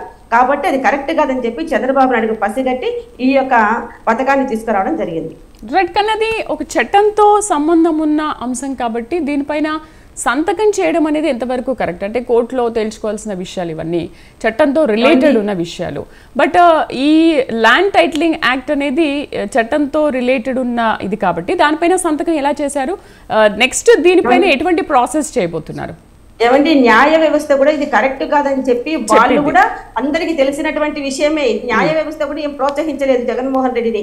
ప్రజల ఆస్తిని నీ పేరుతో పెట్టుకోవడం ఏంటయ్యా, నీ ఫోటో పెట్టుకోవడం అని చెప్పి ఈ రోజు ఎంతో మంది మేధావులు, ఇప్పుడు జడ్జీలు కానివ్వండి, లాయర్లు, వీళ్ళందరూ కూడా ఒక అవగాహనతో ఇది కరెక్ట్ కాదని చెప్పి వాళ్ళకు కూడా తెలుసు. వాళ్ళు కూడా మన ఆంధ్ర రాష్ట్రంలో పుట్టినటువంటి వాళ్ళే. వాళ్ళు కూడా చాలా మంది మేధావులు దీనిపై డిస్కస్ చేశారండి. చంద్రబాబు నాయుడు గారు తీసుకున్నటువంటి చట్టము చాలా కరెక్ట్ అయినటువంటి చట్టము. న్యాయం ఇప్పుడు కోర్టులలో కూడా చంద్రబాబు నాయుడు గారికి ఆయన ఇచ్చినటువంటి హామీ ఏదైతే ఉందో ప్రజలకు ఇది కరెక్ట్ అయినటువంటి నిర్ణయం అని చెప్పి న్యాయ వ్యవస్థ కూడా ఆలోచన చేసుకుని చంద్రబాబు నాయుడు గారికి సహకరించడానికి ముందుంటుందండి న్యాయ వ్యవస్థ. ప్రేమ్ గాంధీ గారు ఏమంటారు ముఖ్యమైన ఈ ల్యాండ్ టైటిలింగ్ చట్టం గురించి? ఇప్పుడు ఈ ల్యాండ్ టైటిల్ విషయం గురించి వారు సంతకం పెట్టిన దాని పారామీటర్స్ ఇంకేందో నేను కూడా చూడలేదు పూర్తిగా. అది నిన్ననే జరిగింది కాబట్టి దాని వివరాలు అంతా బయటికి రాలేదు. దాని కూడా వివరాలు చూస్తాను. బట్ దీనివల్ల రైతులకి చేకూరే ప్రయోజనం ఎంతవరకు ఉంటుందంటారు? ఒక 100% న్యాయం జరుగుతుందంటారా? ఒక వాస్తవం, ఒక సామాన్య మానవులకైనా అంటే ఎవరు భూమి వాళ్ళది, ఎవరి ఆస్తి వాళ్ళది, వారు కష్టార్జితం వాళ్ళు డబ్బు పెట్టి కొనుక్కున్నటువంటి ప్రాపర్టీని ఇంకెవరి పేరు మీద చేసుకోవడం ఎవరికి ఇష్టం ఉన్నటువంటి పని కాదు. ఇంకోటి ప్రభుత్వ అజమాయిషి అవసరం లేదు. అంటే వాళ్ళు సొంత స్వార్జితంతో కష్టపడి సంపాదించుకున్నటువంటి ఆస్తి మీద ప్రభుత్వ పెత్తనం ఏంది, ప్రభుత్వం యొక్క అజమాయిషి ఏంది అనే అంశం మీద చాలా తీవ్రత ఉంటుంది. దాని మీద ప్రజలందరూ తిరుగుబాటు ఉంది. అలాగే అధికారులు లేదా ఉన్నత స్థానం ఉన్నటువంటి న్యాయవాదులు కూడా లేదా జస్టిస్ స్థాయిలో ఉన్న వాళ్ళందరూ కూడా దాన్ని ఖండించినటువంటి దాఖలాలు ఉన్నాయి. దాని మీద తీవ్రంగా ఖండిస్తున్నారు. దాంట్లో అదే ప్రభావం మొన్న ఎలక్షన్ లో క్లియర్ గా కనబడ్డది. అయితే దాంట్లో కొంత పూర్తిగా పారామీటర్స్ ఇంకా నాకు కూడా తెలియదు. దాని మీద పూర్తి విచారణ చేసే అంటే నిన్ననే సంతకాలనే కాబట్టి దానికి సంబంధించిన అంశాలు ఇంకా తెలుసుకోవాల్సిన అంశాలు ఉంది. అయితే ఇప్పుడు ఇలా డిఎస్సీలో మొదటి డిఎస్సీలో ఒక ప్రధానమైనటువంటి అంశము ఆంధ్రప్రదేశ్ రాష్ట్రంలో సుమారు 60 లక్షల మంది విద్యార్థులు గ్రాడ్యుయేషన్ కంప్లీట్ చేసుకొని సుమారు 60 లక్షల మంది విద్యార్థులు ఉన్నారు. ఈ 16,000 మందికి ఇస్తే ఏమైతుంది అనేటువంటి ఆలోచన చాలా మందికి ఉంది. దాంట్లో ఒక అంశం ఏంటో మనం గమనించాల్సిన అంశం ఏంటంటే ఇప్పుడు అకాడమిక్ ఇయర్ స్టార్ట్ అవుతుంది. అంటే 2-3 రోజుల్లో ఆల్రెడీ స్కూల్ స్టార్ట్ అయిపోయినాయి. ఈ స్టార్ట్ అయినటువంటి సమయంలో ఎంతవరకు సాధ్యం కాగలుగుతుంది అంటే ఈ ఆల్రెడీ ఎలిజిబుల్ ఉండి లేదా కొన్ని పోస్టులు ఖాళీగా ఉండి లేదా ఎక్కడెక్కడ అకామిడేట్ చేయగలుగుతాం ఏం చేయగలుగుతాం అనేటువంటి లిస్ట్ వెరిఫై అయినప్పుడు ఈ 16,000 పైచీలకు 16,000 పైన ఉన్నటువంటి పోస్టులు వాళ్ళకి క్లియర్ గా డిక్లరేషన్ వచ్చినప్పుడు దాన్ని మాత్రం అనౌన్స్ చేశారు. నాకు తెలిసి విడతల వారిగా నాకు తెలిసి ఈ 1 సంవత్సరం లోపలనే సుమారు 30,000కు పైగా ఇచ్చేటువంటి అవకాశాలు కనబడుతున్నాయి. సరే ఎట్లెట్లా చేస్తారు ఏం చేస్తారు అని ప్రభుత్వం ఆచితూచి పనిచేస్తారని దాంట్లో ఆలోచిస్తా ఉన్నాము. 24% సుమారు 60 లక్షల మంది ఉన్నారు. దాంట్లో ఏమాత్రం ఇది లేదు. ఇది ఈ 5 సంవత్సరాలు వైఎస్ఆర్సీపీ జగన్ ప్రభుత్వం 5 సంవత్సరాలు విద్య మీద ఊహించినటువంటి నిర్లక్ష్యం చేసినటువంటి దాఖలాలు ఉన్నాయి. వాళ్ళకి సరైనటువంటి గౌరవం ఇవ్వకుండా అనవసరమైనటువంటి పనులకు చెప్పడము, వాళ్ళ ప్రభుత్వ అవసరాల కోసం వారిని టిష్యూ పేపర్ లెక్క వాడినటువంటి దాఖలాలు కూడా చాలా ఉన్నాయి. చదువుకు ప్రాధాన్యత కూడా అనేక అంశాల్లో వాళ్ళని ఇన్వాల్వ్ చేసినటువంటి దాఖలు ఉంది. అవన్నిటి మీద కూడా పూర్తిగా విశ్లేషించి మొదటి నుంచి కూడా చంద్రబాబు నాయుడు గారు ఎప్పుడైతే ఆయన ప్రమాణ స్వీకారం చేసారో ప్రభుత్వ అధికారులు అందరిలో కూడా అల్లజడి స్టార్ట్ అయింది. ఎందుకంటే డిసిప్లిన్ ఉన్నటువంటి లీడర్ ఏదైనా తప్పు చేస్తే ఖండిస్తాడు, తప్పకుండా ఇచ్చేసేటువంటి వ్యక్తి. మొదటి నుంచి కూడా మనం చాలా వరకు చూసినాం. ఆయన మీద చాలా మంది బ్యూరోక్రాట్స్ కానీ చాలా మంది ఉన్నప్పుడు మాట్లాడారు. ఆయన పాలన గురించి అనేక సందర్భాల్లో మాట్లాడిన దాఖలాలు చూసినాం. అవన్నీ కూడా ఇక్కడ కనబడతాయి. ఎందుకంటే 5 సంవత్సరాలు సమయంలో ఆయన ఊహించింది చేయాలనుకుంటే అది చాలా పెద్ద టాస్క్. అంత ఆషామాషి వ్యవహారం కాదు. ఎందుకంటే గత ప్రభుత్వం ఇచ్చినటువంటి ఉచితాలు అవన్నీ కంప్లీట్ చేయాలి.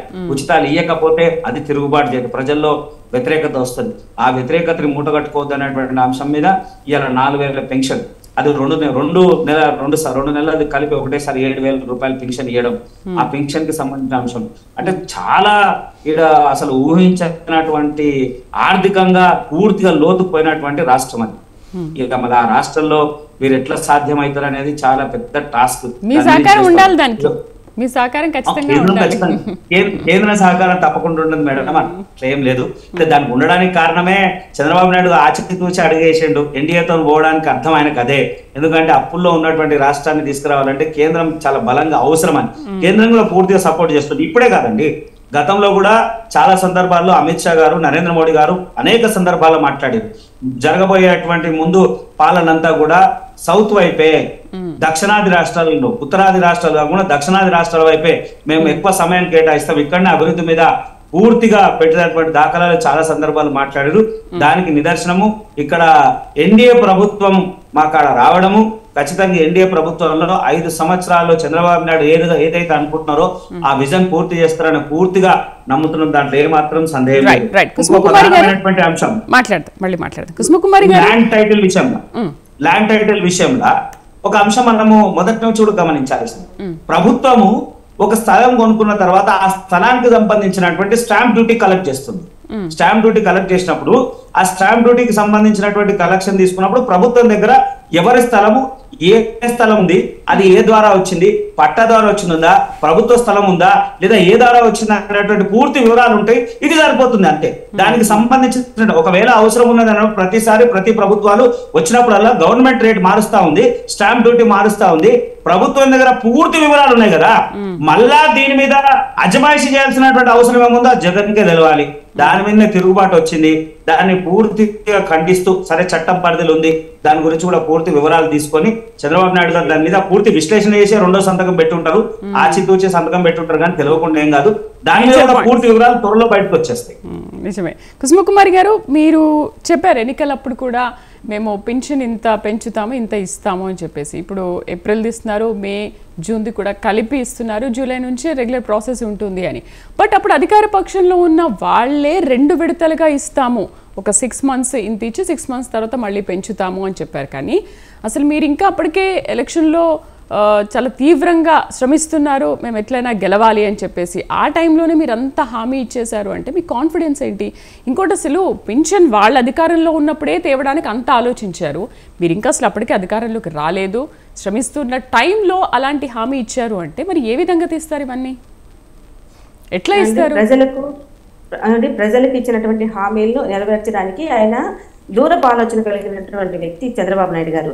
ఏది ప్రజలకు ముందు చేయాలి, ఏది ప్రజలకు అవసరము, ఏది అవసరం లేదు అనేది ఒక బేరేజ్ వేసుకుని ఆయన సంక్షేమ పథకాలు ఇవన్నీ కూడా సూపర్ 6 పథకాలు ఇవన్నీ కూడా పెట్టడం జరిగింది చంద్రబాబు నాయుడు గారు.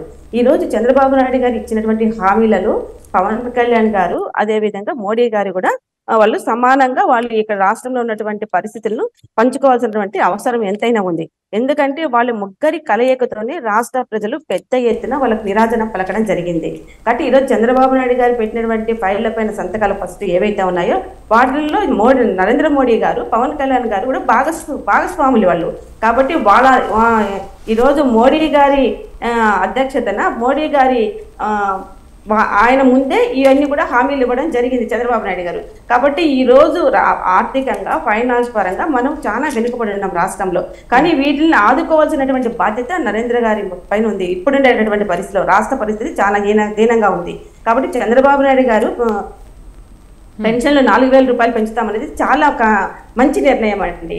దానిపైన సంతకం పెట్టడం కూడా జరిగింది ఈరోజు ముఖ్యమంత్రి అయిన వెంటనే. కాబట్టి చంద్రబాబు నాయుడు గారు ఈ 4,000 రూపాయలు ఎలా చేస్తారు, ఏం చేస్తారంటే నేను ఇంతకు ముందే చెప్పాను, రాష్ట్రానికి రావాల్సినటువంటి ఆదాయం ఏదైతే ఉందో అది తప్పుదావ తప్పకుండా ప్రజలకు అందే విధంగా వాటిని బేరేజ్ వేసుకుంటూ సంక్షేమ పథకాలు ముందుకు తీసుకెళ్లడం జరుగుతుంది. అదేవిధంగా నరేంద్ర మోడీ గారు ఉన్నారు, సహకారము, మరి పవన్ కళ్యాణ్ గారు ఉన్నారు. వీళ్ళందరూ కలయికతోనే కదా రాష్ట్రం ఈరోజు అధికారంలోకి వచ్చింది. చంద్రబాబు నాయుడు గారు ఒక్కరి మీదే భారం వేయాల్సినటువంటి పరిస్థితి లేదు ఈరోజు చంద్రబాబు నాయుడు. ఈరోజు రాష్ట్ర పరిస్థితి అందరి కలయికతో అందరూ కలిసి సంక్షేమ పథకాలను అమలు చేస్తూ రాష్ట్రాన్ని అభివృద్ధిలో ముందుకు తీసుకెళ్తూ, ఇంకా ఈ పనులే కదండి, ఇవి ఇంకా చిన్న పనులు, ఇంకా పోలవరం ప్రాజెక్టు ఉంది, అమరావతిలో రాజధాని ఏర్పాటు చేయడం కానివ్వండి, ఇలాంటి చాలా పెద్ద ఇంకా పెద్ద పెద్ద విషయాలన్నీ కూడా మనం ముందుకు పోవాల్సినటువంటి అవసరం చంద్రబాబు నాయుడు గారి పైన ఒక సవాలుగా ఉంది. కాబట్టి ఎలాంటి సవాల్స్ అయినా సరే ఆయన ఎదుర్కోవడానికి సిద్ధంగా ఉన్నాడు. అంటే నేను ఒకటే పాయింట్ అండి ఇక్కడ, ఏ విధంగా మీరు ఇవన్నీ కూడా అమలు చేస్తారంటే చంద్రబాబు నాయుడు గారు ఆదాయాన్ని సృష్టిస్తారు. ఆదాయాన్ని సృష్టించి వాళ్ళంతకు వాళ్ళు సంపాదించుకొని కాళ్ళ మీద నిలబడే విధంగా తీసుకొస్తారు చంద్రబాబు నాయుడు గారు. ఏ విధంగా తీసుకొస్తారంటే పరిశ్రమలు తీసుకొస్తారండి. ఎందుకంటే లాస్ట్ 5 years మీరు పరిశ్రమలపైన దృష్టి పెట్టలేదు. మీరు ఉన్న పరిశ్రమలు కూడా బయట రాష్ట్రాలకు పారిపోయే విధంగా భయపెట్టారు వాళ్ళని. మీరు పెట్టే భయానికి అసలు ఎవరు కూడా ఏ పరిశ్రమ కూడా వచ్చి పెట్టినటువంటి దాఖలు లేవు రాష్ట్రంలో. కానీ ఈ రోజు చంద్రబాబు నాయుడు గారి గవర్నమెంట్, ఎన్డీఏ గవర్నమెంట్ ఈ రోజు చాలా మంది క్యూ కట్టే పరిస్థితి ఉంది. ఆంధ్ర రాష్ట్రంలో మేము పెట్టుబడులు పెడతాము, ఆంధ్ర రాష్ట్రంలో మేము పరిశ్రమలు పెడతాము అని చెప్పి ముందుకు రావడానికి ఎందుకు వీళ్ళపైన నమ్మకం ఎక్కువ, చంద్రబాబు నాయుడు గారి పైన నమ్మకం ఎక్కువ. గతంలో 3 సార్లు ముఖ్యమంత్రిగా ఏ విధంగా ఆయన అభివృద్ధి చేశారు, చెప్పిన మాటను ఏ విధంగా నిలబెట్టుకున్నారు అనేది ఒక విజన్ ఉన్నటువంటి నాయకుడిగా ఒక మంచి పేరు తెచ్చుకున్నారు. కాబట్టి ఇక్కడ పెట్టుబడి పెట్టడానికి కూడా చాలా మంది ముందుకు వస్తారు. ఆ విధంగా చంద్రబాబు నాయుడు గారు ఇచ్చినటువంటి హామీలన్నీ కూడా నెరవేర్చడానికి ముందుకెళ్తారని చెప్పి నేను ఆశిస్తా ఉన్నానండి. గాంధీ గారు, రాష్ట్ర పాలన ఇటు చూసుకుంటూ ఇటు వీళ్ళు ఇచ్చిన 5 హామీల పైన అమలు చేస్తూ సంతకాలు చేశారు కాబట్టి వీటిని అమలు చేస్తూ, అండ్ పెద్ద పెద్ద ప్రాజెక్టులు ఉన్నాయి, పెద్ద పెద్ద ఫైల్స్ పైన కూడా ఇంకా సంతకం చేయాలి, పోలవరం కానీ లేకపోతే అమరావతి కానీ వీటి విషయంలో కూడా చాలా శ్రద్ధ తీసుకోవాలి. బట్ ఇదంతా చాలా పెద్ద సవాల్తో కూడుకున్న పని కదా. మరి దీనికి ఎన్డీఏ సర్కార్ అసలు ఎంతవరకు సహకారం అందిస్తుందంటారు? నిజంగా కేంద్రం నుంచి ఎంతవరకు సహాయం అందే అవకాశాలు ఉంటాయి? అది కొంతవరకే ఉంటుందా లేకపోతే పూర్తి స్థాయిలో ఏమైనా ఇచ్చే అవకాశాలు ఉంటాయా? ఒక వాస్తవమైనటువంటి విషయం అయితే మనం ఒకటి గమనించాలి. మొదటి నుంచి కూడా చంద్రబాబు నాయుడు ఎన్డీఏతో కలిసి ఉన్నారు. ఎన్డీఏలో ఉన్నటువంటి నరేంద్ర మోడీ గారి గతంలో ఉన్నటువంటి పరిచయాలు లేదా పార్టీలో ఉన్నటువంటి ఆయన అందరితో మంచి సత్సంబంధాలు ఉన్నాయి కాబట్టి పూర్తిగా ఆయన అనుకునేది సాధిస్తారు. దాంట్లో ఏమాత్రం సందేహం లేదు. ఇక్కడ ఒక అంశము, ఆంధ్రప్రదేశ్ రాష్ట్రం మొత్తంలో ఒకే శాఖ కాదు, అన్ని శాఖల్లో భయంకరమైనటువంటి అవినీతి జరిగింది. నిన్న చంద్రబాబు నాయుడు గారు మాట్లాడుతూ తిరుపతిలో మాట్లాడి ఈ నుంచే ప్రక్షాళన మొదలవుతుంది అని అనుకుంటూ, అంటే ఒక్క శాఖ అన్ని శాఖల్లో అవినీతి జరిగింది. అన్ని శాఖల్లో ఎప్పుడైతే గత ప్రభుత్వం ఉన్నటువంటి జగన్ సర్కార్ ఆయనకు అనుకూలమైనటువంటి అధికారులను పెట్టుకొని అన్ని మార్పులు చేసుకుంటూ జరిగినటువంటి అవినీతి పూర్తిగా కూడా జరిగింది. గత ప్రభుత్వం ఏం చేసింది అని అంటే ఒకటే ఒక అంశము, అందరినీ బానిసల్ని చేసింది. ఎవరికి కూడా ఉపాధి కలిగించేటువంటి అవకాశం లేకుండా సులువుగా వచ్చేటువంటి మార్గాలు, అంటే మీరు ఇంట్లోనే కూర్చోండి మీకు ఇంత డబ్బు ఇస్తాము, ఇది చేయండి, ఇది ఇస్తాము, ఇది ఇస్తాము అంటే ప్రజలకి వాళ్ళకి అవసరమైనటువంటి మౌలిక వసతులు ఇవ్వకుండా, నేను నిజంగా కూడా చెప్తా ఉన్నా, ఇన్ని కోట్లాది రూపాయలు ఇచ్చిండని చెప్పి ఆయన మొన్న చెప్పడము, ఆయన ప్రెస్ మీట్ పెట్టి మాట్లాడము, నిజంగా కూడా ఇచ్చినట్టు మనం అందరం గతంలో చూసినటువంటి అంశాలు కనబడుతున్నాయి. మన ప్రజల్లో తిరుగుబాటు ఎందుకు వచ్చింది, ప్రజల్లో ఇంత మార్పు ఎందుకు వచ్చింది అంటే ఒకటే, మౌలిక వసతులు లేవు కదా. వాళ్ళ పిల్లలు చదువుకున్న పిల్లలకు ఉద్యోగం అవసరం, కానీ వాళ్ళ ఇంట్లో ఉన్నటువంటి అవసరం లేదు కదా. అంటే ఇంటికి ఒక 4,000 వస్తున్నాయి, లేదా పెన్షన్ వస్తుంది, లేదా మా మహిళలకు ఒంటరి మహిళకి ఇది వస్తుంది, అది కాదు కదండి కావాల్సింది. మౌలిక వసతులు కూడా కావాలి కదా. అదంతా గమనించినప్పుడు ప్రజల్లో తిరుగుబాటు కనబడ్డది. చంద్రబాబు నాయుడు పూర్తిగా చూస్తా ఉన్నారు, వారికి తెలుసు ఏ విషయంలో ప్రజలు తిరుగుబాటు చేశారు, ఏ స్థాయిలో మార్పు వచ్చింది, మనం ఏం చేయగలుగుతాం అనేటువంటి ఆలోచన ఉంది. ఇక కేంద్రం నుంచి అంటారా, ఖచ్చితంగా ముగిసిన అధ్యాయం ఏది, కొన్ని అంశాలు వాళ్ళు స్పెషల్ స్టేటస్ అనేది ముగిసిన అధ్యాయం. ఆ స్టేషన్ అనేటువంటి అంశాన్ని పూర్తి ఇప్పుడు అందరూ మర్చిపోవాల్సినటువంటి పరిస్థితి. దానికి సంబంధించింది ఏంటంటే ప్రత్యేకమైనటువంటి ఆర్థిక ప్యాకేజీ తీసుకునేటువంటి అవకాశం ముందు ఉంటుంది. ఏ స్థాయిలో అంటే ప్రతి రంగంలో కావాలి, ప్రతి రంగంలో కాబట్టి ఆ రంగంలో ఉన్నటువంటి అవసరాలని కేంద్రం ద్వారా ఏ రకంగా అందిపుచ్చుకుంటారు అనేటువంటి నైపుణ్యత కలిగినటువంటి నాయకుడు చంద్రబాబు నాయుడు గారు. దాంట్లో ఏమాత్రం సందేహం లేదు. గతంలోనే చేసినటువంటి వ్యక్తి, అనుభవం ఉన్నటువంటి వ్యక్తి, రాజకీయాల్లో అతి చిన్న వయసులో వచ్చి సుమారు 40 సంవత్సరాల నుంచి రాజకీయాల్లో అణువణు తెలిసినటువంటి వ్యక్తి కాబట్టి ఏ రంగాన్ని ఎట్లా డెవలప్ చేయాలి, ఏ రంగంతో నిధులు ఎలా సేకరించాలనేటువంటి భావన ఉన్న వ్యక్తి కాబట్టి దాంట్లో ఏ సందేహం లేదు. ఇంకోటి, సంపదని సృష్టించడంలో కూడా కొంత మేధావి ఆయన. ప్రభుత్వం, కేంద్ర ప్రభుత్వం వేయడంతో పాటు సంపదను ఎట్లా సృష్టించాలనేటువంటి భావన ఉన్నటువంటి వ్యక్తి. మొన్న ఎలక్షన్, ఆంధ్రప్రదేశ్ ఎలక్షన్ జరిగితే ఎన్ఆర్ఐలు పెద్ద ఎత్తున వచ్చినారు కాబట్టి ఇక్కడ ఏ రంగాన్ని అంటే టెక్నాలజీ రంగాన్ని ఇచ్చేస్తారా, లేదా పరిశ్రమల్ని అభివృద్ధి చేస్తారా, లేదా వ్యవసాయ రంగం ఇచ్చేస్తారా అంటే అన్ని అంశాల్లో కలిసిపోవాలనేటువంటి ప్రయత్నం ఆయనకు ఉన్నది.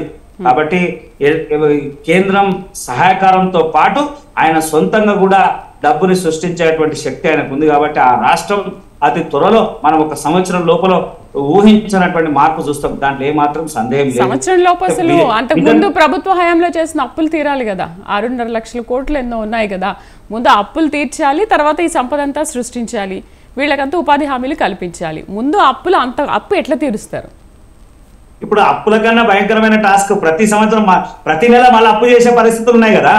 అప్పు తీర్చడం పక్కన పెడదాము, ఇప్పుడు చెప్పినటువంటి సంక్షేమ పథకాలే చంద్రబాబు నాయుడు గారు కూడా ఆయన పదే అంశాలు జగన్ ఇచ్చినటువంటి దానికన్నా ఇంకెక్కువ వరాలు ఇచ్చారు ప్రజలు. ఈ వరాలన్నిటి కోసం ఇంకా అప్పులు చేయాలి కదా. అయితే ఇక్కడ సరే వాళ్ళు రెండింటిని కూడా సమపాలనలో చేస్తారనేటువంటి తెలిసినటువంటి నాయకులు కాబట్టి పూర్తిగా అంత వేరే నాయకులకు కాదు కదా, ఆయన పూర్తిగా విజన్ ఉన్న లీడర్. అంటే ఎంత ఖర్చు అవుతుంది, ఎంతమంది సంక్షేమాలకు ఎన్ని నిధులు పోతున్నాయి, అభివృద్ధి కోసం ఎంత నిధులు అవసరం అనేటువంటి పూర్తి అవగాహనతో ఉన్నారు కాబట్టి సరే అది ఎట్లా చేస్తారు కేంద్రంతో. ఇప్పుడు ప్రధానమైనటువంటి టాస్క్ ఒకటే, ఎన్డీఏతో కలిసి ఉన్నారు కాబట్టి ఆ రాష్ట్రంలో ఆర్థిక వెసులుబాటు 100% ఉంటుంది, దాంట్లో ఏ మాత్రం సందేహం లేదు. సరే ఏ స్థాయిలో ఉంటుంది అనేది మనం రాను రాను చూడాల్సినటువంటి పరిస్థితులు ఉన్నాయి. కుసుమకుమారి గారు, మీకు చాలా నమ్మకం ఉన్నట్టుంది ప్రధాని మోదీ పైన. ఖచ్చితంగానండి, ఎందుకంటే ఈ రోజు మోడీ గారికి కుడి భుజం లాగా చంద్రబాబు నాయుడు గారు నిలబడ్డారండి రాష్ట్రంలో. ఈ రోజు ఎంతమంది ఎంపీలు ఇచ్చారు చంద్రబాబు నాయుడు. మోడీ గారికి కుడి భుజం కాదు, వినండి. ఇప్పుడు మోడీ గారికి ఒక కుడి భుజం లాగా చంద్రబాబు నాయుడు గారు ఈ రోజు బాగా పోయాడు. అదే విధంగా చంద్రబాబు నాయుడు గారికి మోడీ గారు కూడా కుడి భుజం లాగా ఉన్నారు. కాబట్టి వీళ్ళ అందరి యొక్క కలయికతో ఖచ్చితంగా రాష్ట్రానికి పెద్ద ఎత్తున నిధులు తీసుకొచ్చి, అంటే మిగతా రాష్ట్రాల కంటే కూడా ఈ యొక్క ఆంధ్ర రాష్ట్రం పైన దృష్టి ఎక్కువగా పెట్టి చంద్రబాబు నాయుడు గారిని ఆదుకోవాల్సినటువంటి బాధ్యత మోడీ గారి పైన ఉందని నేను చెప్తా ఉన్నా.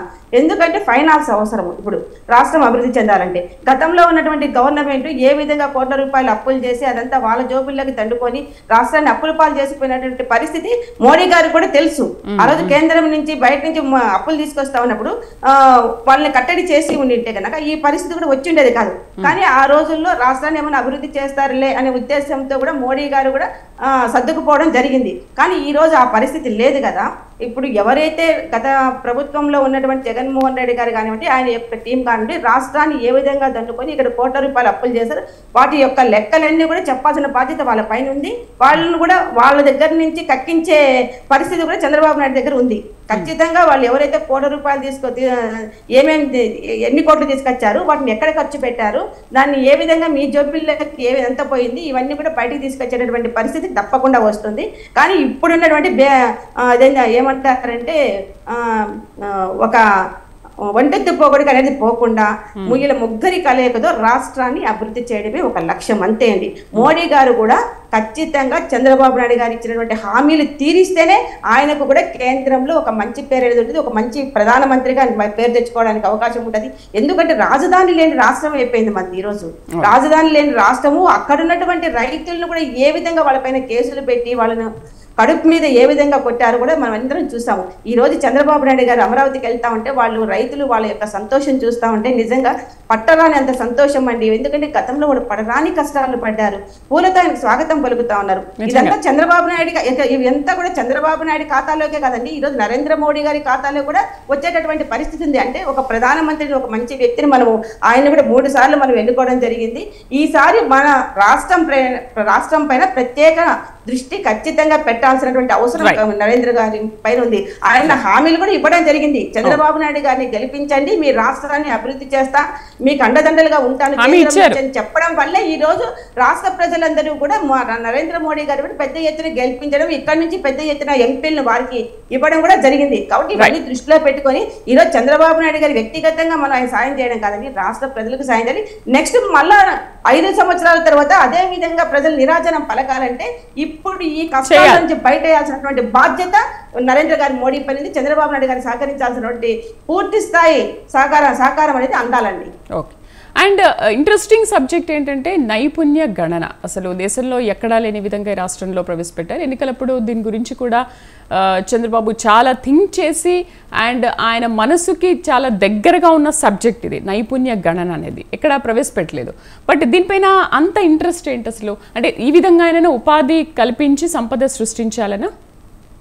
ఖచ్చితంగా అండి. చంద్రబాబు నాయుడు గారు అన్ని విధాలా కూడా రాష్ట్ర ప్రజలను ఏదో ఉచితంగా నేనేదో 4,000 రూపాయలు ఇస్తున్నాను, మీరు తిని ఇంట్లో కూర్చోండి అని చెప్పేటటువంటి వ్యక్తి కాదు.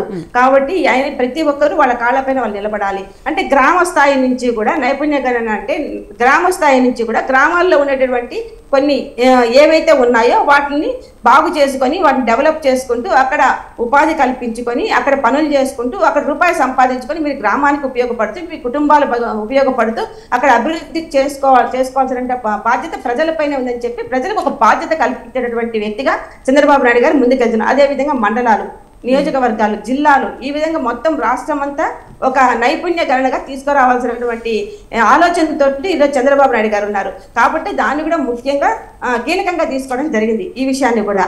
కాబట్టి చంద్రబాబు నాయుడు గారు ఏది ఆలోచన చేసినా ఏది చేసినా కూడా అంటే భావితరాలకు ఉపయోగపడేటట్టు చేస్తారు. ఇప్పుడు వాళ్ళు ఉన్నారు, వాలంటీర్ వ్యవస్థను తీసుకొచ్చారు. కానీ ఆ వాలంటీర్ వ్యవస్థ తీసుకొని వచ్చి వాళ్ళకి 5,000 రూపాయలు ముష్టి ఇచ్చి వాళ్ళతో వాళ్ళ పార్టీ యొక్క కార్యకర్తల్లాగా పనిచేయడం జరిగింది. అంటే ప్రజల యొక్క డేటాను అంతా తీసుకొని వీళ్ళు ఏ కులము, వీళ్ళు ఎవరికి ఓట్లు వేస్తారు, వీళ్ళు ఇలాంటి అంతా కూడా చిన్న భిన్నం అయిపోయినటువంటి పరిస్థితి. వాళ్ళ దగ్గర కార్యకర్తలాగా గట్టి చాకరీ చేయించుకొని వాళ్ళకి ఏదో ఇన్ని లక్షలు మేము ఉద్యోగాలు ఇచ్చానంటే గొప్పలు చెప్పుకున్నారు. కానీ చంద్రబాబు నాయుడు గారు ఈరోజు ఆ స్థాయిలో కాదండి. వాళ్ళకు 5,000 ఇస్తే మేము 10,000 రూపాయలు ఇస్తామని చెప్తున్నారు.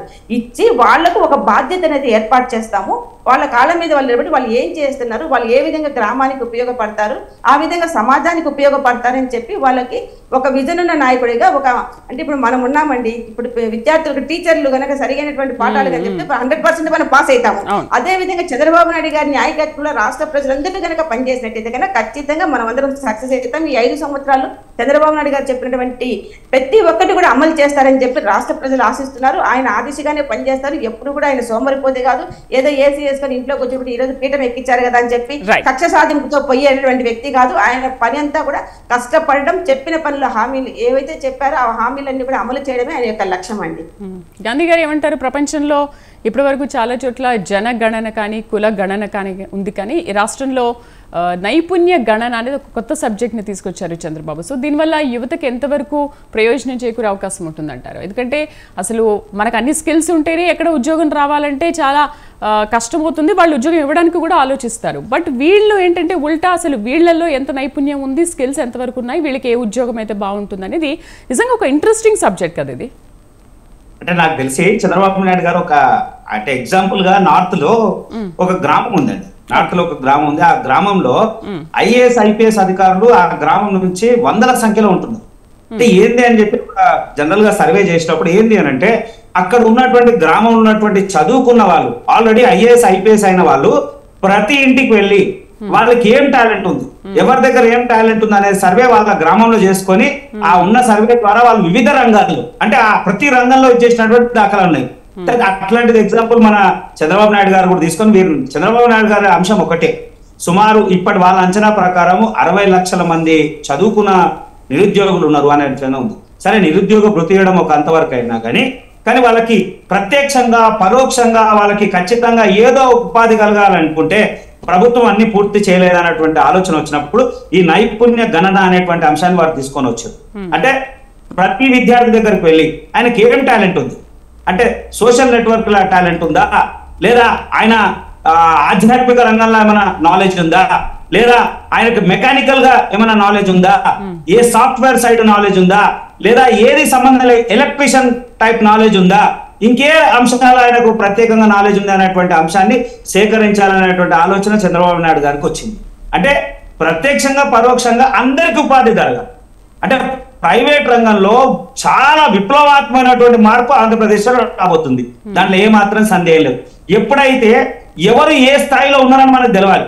ఇంటర్మీడియట్ చదువుకున్న పిల్లలు ఎంతమంది ఉన్నారు, గ్రాడ్యుయేషన్ కంప్లీట్ చేసిన వాళ్ళు ఎంతమంది ఉన్నారు, అందులో BSc తీసుకున్న వాళ్ళు ఎంతమంది, MPC తీసుకున్న వాళ్ళు ఎంతమంది, బైపీసీ తీసుకున్న వాళ్ళు ఎంతమంది, ఒకవేళ బైపీసీకి సంబంధించినటువంటి లింక్ వచ్చిందనుకో వాళ్ళని నర్సింగ్ రంగంలో, ఇంకో రంగం తీసుకొచ్చారు మెకానిక్ ఫీల్డ్ లా, ఏ అంశాలలో వాళ్ళకి చేయగలుగుతారు. చిన్న చిన్న సెమినార్లు ఏర్పాటు చేసి కంపెనీలకు ఇన్వాల్వ్ చేసి వాళ్ళకు ఉపాధి కల్పించేటువంటి, నిజంగా కూడా ఎవరికి ఏదైతే రంగం ఇష్టం ఉంటుందో ఆ రంగంలో వాళ్ళు పనిచేయడానికి చాలా ఇష్టపడతారు. అయితే దాన్ని వెలికి తీయాల్సినటువంటి బాధ్యత కుటుంబ పెద్దల మీద ఉంటుంది, అట్లనే ప్రభుత్వం మీద ఉంటుంది. దాని మీద కొంత ముందడుగేసి చంద్రబాబు నాయుడు గారు చాలా ఆలోచించి అడిగేసిరని నేను అనుకుంటా ఉన్నాను. ప్రతి ఒక్కరి నైపుణ్యం, ఒక్కొక్కరికి ఏదో ఒక రంగం, ఒకరు జనరల్ గా చాలా బెస్ట్ రైటింగ్ రాసేటువంటి వ్యక్తి ఉంటారు, దానికి కూడా ఒక రంగం ఉన్నది. ఆర్టిస్ట్ ఉంటారు, ఆర్టిస్ట్ అనే దానికి ఒక రంగం ఉన్నది. సినిమా రంగం ఉంది, దాంట్లో ఉంటే వాళ్ళకి ఏం చేయగలుగుతాం. ప్రభుత్వంలో ఉన్నటువంటి అవకాశాల్ని విద్యార్థులకు లేదా నిరుద్యోగులకు ఏ రకమైనటువంటి వెసులుబాటు చేయగలుగుతున్నటువంటి అంశాన్ని సేకరించాలంటే ముందు సర్వే జరగాలి. ఈ సర్వే జరగాలంటే ప్రజల్లోకి వెళ్ళాలి. ప్రతి గ్రామము ప్రతి ఇంటిని టచ్ చేస్తే అసలు మేధావి వర్గం మొత్తం కూడా వస్తుంది అనేటువంటి ఆలోచన ఉంది. దానికోసమే ఈ నైపుణ్య గణన అనేటువంటి అంశాన్ని వారు తెర మీద తీసుకోవచ్చు. కుసుమకుమారి గారు, చివరిగా అన్నా క్యాంటీన్ల గురించి మనం మాట్లాడదాం. అంతకుముందు టీడీపీ హయాంలోనే 31 కోట్లకు పైన దీనికి ఖర్చు పెట్టారు. బట్ అప్పటితో పోల్చుకుంటే ఇప్పుడు దానికి డబల్ అవ్వచ్చు కదా, మరి దీన్ని ఎలా సాధ్యం చేస్తారు మీరు? ఏమండి, పేదవాళ్లకు 10 మందికి అన్నం పెట్టేటటువంటి పథకాన్ని వాళ్ళ కడుపు కొట్టారంటే జగన్మోహన్ రెడ్డి గారు ఇది చాలా అన్యాయం అండి.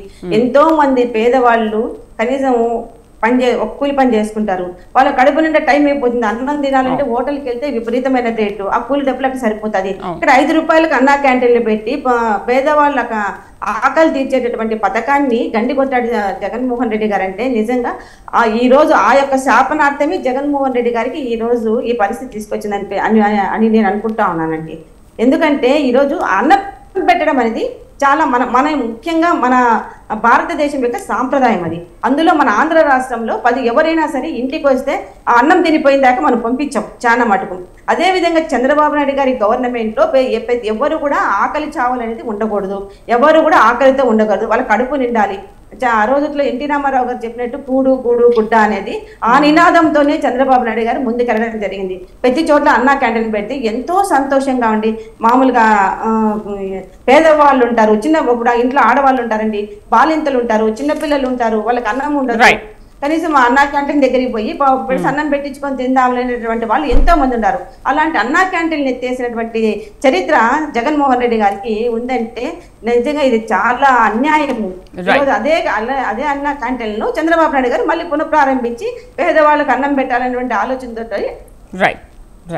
5 రూపాయలకు అన్నా క్యాంటీన్లు 5 రూపాయలకు భోజనం పెట్టడం చాలా మంచి శుభ పరిణామం అండి. అది ఫస్ట్ రాష్ట్ర ప్రజలు ఆకలితో ఉండకూడదు, ఆకలి చావులు ఉండకూడదు, ఫస్ట్ వాళ్ళకి అన్నం పెట్టాలి అనే ఆలోచనతో చంద్రబాబు నాయుడు అన్నా క్యాంటీన్ పెట్టడానికి మళ్ళీ అన్నా క్యాంటీన్ పెట్టి ప్రతి పేదవాడికి ప్రతి ఆకలి తీర్చేదానికి అన్నా క్యాంటీన్లు ఉపయోగపడతాయి. మంచి సంక్షేమ పథకం అండి.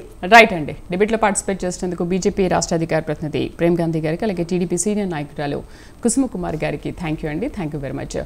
సో ప్రమాణ స్వీకారం తర్వాత కీలకమైన 5 అంశాలపైన సంతకం చేశారు. బట్ ఈ భరోసాని ప్రజల్లో ఏ విధంగా నింపుతారు అనేది రాబోయే రోజుల్లో చూద్దాం. ఇది వాళ్ళ న్యూస్ కేఫ్ విత్ శ్రీదేవి. రేపటి న్యూస్ కేఫ్లో మళ్ళీ కలుద్దాం. Stay with us.